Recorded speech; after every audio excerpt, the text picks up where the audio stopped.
Hi, my name is Janet Wiszowaty, and my business is Worldly Connections, and I do workshops on journaling as well as other things. But today I want to share with you a process that I started in my journaling workshops around forgiveness.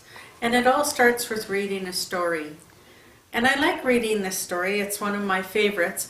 And it's an excerpt from Neale Walsch's book, Conversations with God. And it's called The Little Soul and the Sun.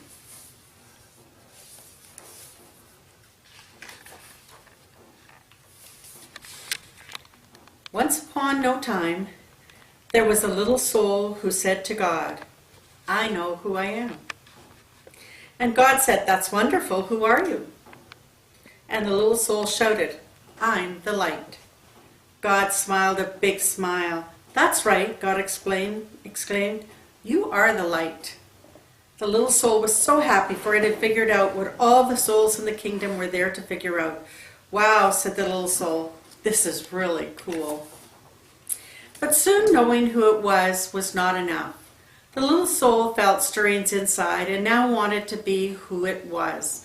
And so the little soul went back to God, which is not a bad thing, a bad idea for all souls who want to be who they really are, and said, "Hi God, now that I know who I am, is it okay to be it?" And God said, "You mean you want to be who you already are?" "Well," replied the little soul, "it's one thing to know who I am and another thing altogether to actually be it. I want to feel what it's like to be the light." "But you already are the light," God repeated, smiling again. "Yes, but I want to see what that feels like," cried the little soul. "Well," said God with a chuckle, "I suppose I should have known. You always were the adventuresome one." Then God's expression changed. "There's only one thing." "What?" asked the little soul.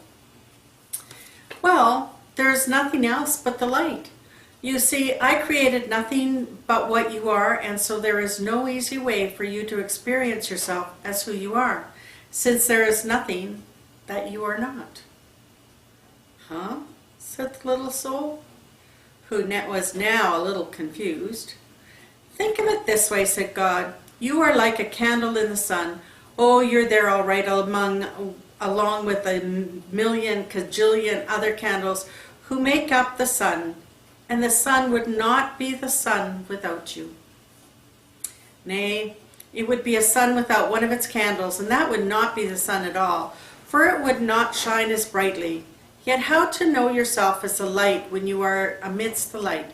That is the question." "Well," the little soul perked up, "you're God. Think of something." Once more God smiled. "I already have."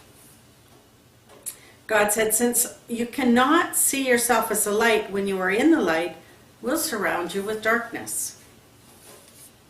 "What's darkness?" the little soul asked. God replied, "It is that which you are not."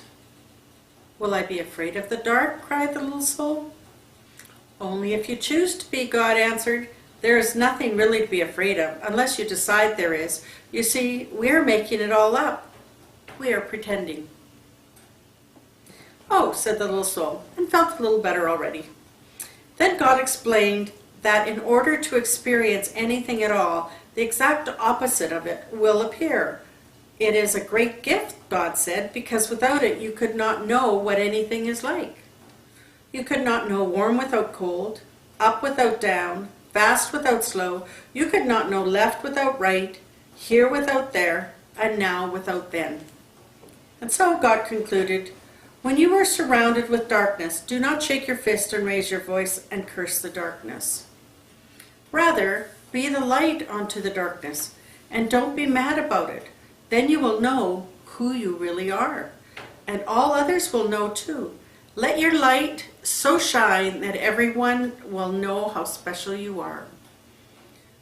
"You mean it's okay to let others see how special I am?" asked the little soul.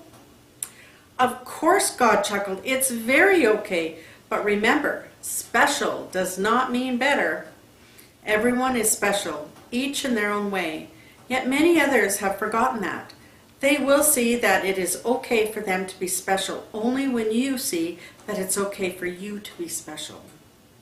Wow, said the little soul, dancing and skipping and laughing and jumping with joy. I can be as special as I want to be. Yes, and you can start right now, said God, who was dancing and skipping and laughing right along with the little soul. What part of special do you want to be? What part is special, little soul repeated. I don't understand. Well, God explained, being the light is being special, and being special has a lot of parts to it. It is special to be kind, it is special to be gentle, it is special to be creative, it is special to be patient. Can you think of any other ways it is to be special? The little soul sat quietly for a moment. I can think of lots of ways to be special, the little soul then exclaimed. It is special to be helpful, it is special to be sharing, it is special to be friendly. It is special to be considerate of others. Yes, God agreed, and you can be all of those things, or any part of special you wish to be, at any moment. That's what it means to be the light. I know what I want to be, I know what I want to be, the little soul announced with great excitement. I want to be this part of special called forgiving. Isn't it special to be forgiving? Oh yes, God assured the little soul, it is very special. Okay, said the little soul, that's what I want to be. I want to be forgiving. I want to experience myself as that. Good, said God, but there's one thing you should know. The little soul was becoming a bit impatient now. It always seemed as though there was some complication. What is it, the little soul sighed. There's no one to forgive. No one, the little soul could hardly believe what had been said. No one, God repeated. Everything I have made is perfect. There is not a single soul in all creation less perfect than you. Look around you. It was then that the little soul realized a large crowd had gathered. Souls had come from far and wide, from all over the kingdom, for the word had gone forth that the little soul was having this extraordinary conversation with God, and everyone wanted to hear what they were saying. Looking at the countless other souls gathered there, the little soul had to agree. None appeared less wonderful, less magnificent, or less perfect than the little soul itself. Such was the wonder of the souls gathered around, and so bright was their light that the little soul could scarcely gaze upon them. Who then to forgive, asked God. Boy, this is going to be no fun at all, grumbled the little soul. I wanted to experience myself as the one who forgives. I wanted to know what the part of special felt like. And the little soul learned what it must feel like to be sad. But just then, a friendly soul stepped forward from the crowd. Not to worry, little soul, the friendly soul said. I will help you. You will, the little soul brightened. But what can you do? Why, I can give you someone to forgive. You can? Certainly, chirped the friendly soul. I can come into your next lifetime and do something for you to forgive. But why? Why would you do that, the little soul asked. You who are a being of such utter perfection, you who vibrate with such a speed that it creates a light so bright that I can hardly gaze upon you. What could cause you to want to slow down your vibration to such a speed that your bright light would become dark and dense? What could cause you, who are so light that you dance upon the stars and move throughout the kingdom with the speed of your thought, to come into my life and make yourself so heavy that you could do this bad thing? Simple, the friendly soul said. I would do it because I love you. The little soul seemed surprised at the answer. Don't be so amazed, said the friendly soul. You have done the same for me. Don't you remember? Oh, we have danced together, you and I, many times. Through the eons and across all the ages have we danced. Across all time, in many places have we played together. You just don't remember. We have both been all of it. We have been the up and the down of it, the left and the right of it. We have been the here and there of it, and the now and then of it. We have been the male and the female, the good and the bad. We have both been the victim and the villain of it. Thus have we come together, you and I, many times before, each bringing to the other the exact perfect opportunity to express and to experience who we really are. And so, the friendly soul explained a little further, I will come into your next lifetime and be the bad one this time. I will do something really terrible. Then you can experience yourself as one who forgives. But what will you do, the little soul asked just a little nervously. That would be so terrible. Oh, replied the friendly soul with a twinkle, we'll think of something. Then the friendly soul seemed to turn serious and said in a quiet voice, you were right about one thing, you know. What is that? The little soul wanted to know. I will have to slow down my vibration and become very heavy to do this not so nice thing. I will have to pretend to be something very unlike myself, and so I have but one favor to ask of you in return. Oh, anything, anything, cried the little soul and began to dance and sing, I get to be forgiving, I get to be forgiving. Then the little soul saw that the friendly soul was remaining very quiet. What is it? The little soul asked. What can I do for you? You are such an angel to be willing to do this for me.